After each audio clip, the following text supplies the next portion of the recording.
Well, anyway, we've got an event that's coming up that I wanted you to hear about. It's very important. Some of you may know what Alzheimer's is. Okay?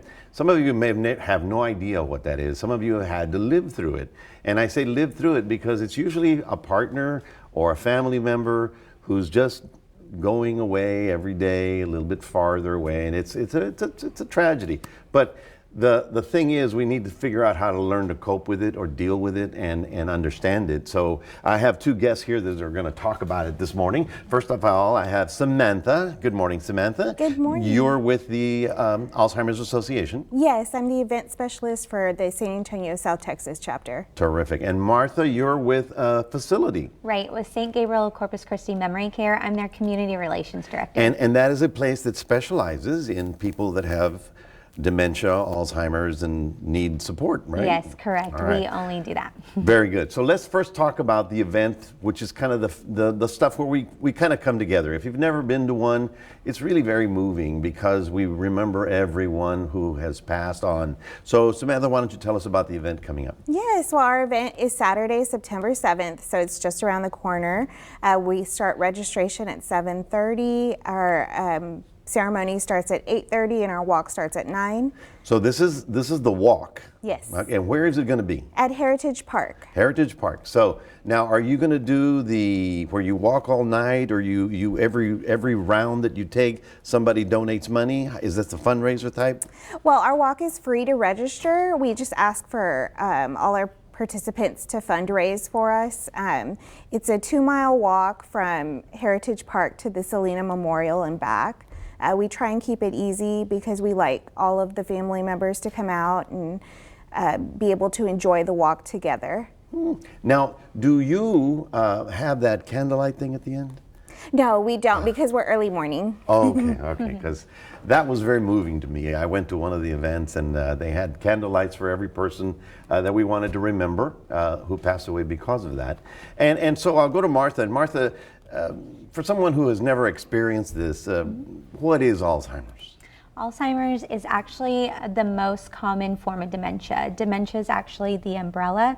There's different forms of dementia. There's mixed dementia, there's Alzheimer's, there's Wernicke's, there's Lewy bodies. So dementia is just the common term, and then there's different types. But they're forgetting. Right. They no longer know where they are. Yes. And they look at you and they don't know who you are, and you're their family. Yes. So it takes a long time. It does, and it's really heartbreaking to the families. They're the ones really grieving through the process, and so that's where we come in as a community to kind of help the family make the tough decision on how to care for their loved one, because they've usually tried themselves to care, and then it just gets to be too much, and so we are a resource to them. Well, imagine, if you will, your father, who was, an oak tree, a giant of a man.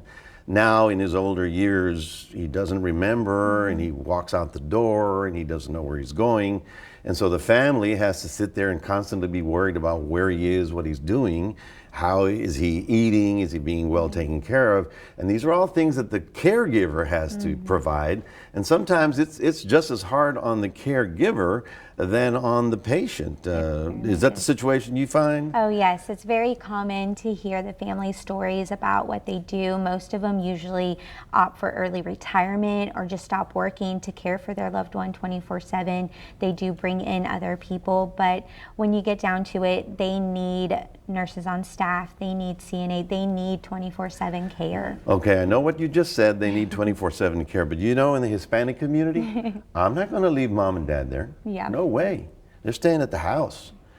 And then the reality shows up. It's a very difficult thing to do. In a situation where you find somebody who is looking for advice or ideas, do you just automatically send them to Martha, or there are things they can do before they need to be institutionalized? There's plenty of things we can work through before. We have a lot of information and resources at our office. We're at the Value Bank building on Leopard, and we're moving to Furman Plaza downtown, but we have all of that information at our office. But it is hard for families. Personally, my family has been through it, and it's hard to get people to realize that, you know, sometimes the family setting is not the best setting. It is. It is. Well, but the event or the walk is September the 7th. And it's going to be at Heritage Park. It's at 9 in the morning. Okay. I read 9 in the evening. That's why I'm thinking you're having a candlelight thing. But go to www.alz.org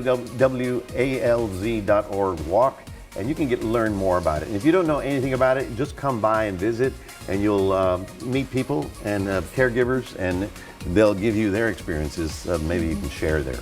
Well, thank you, ladies. Good to see you again. Good luck with your walk.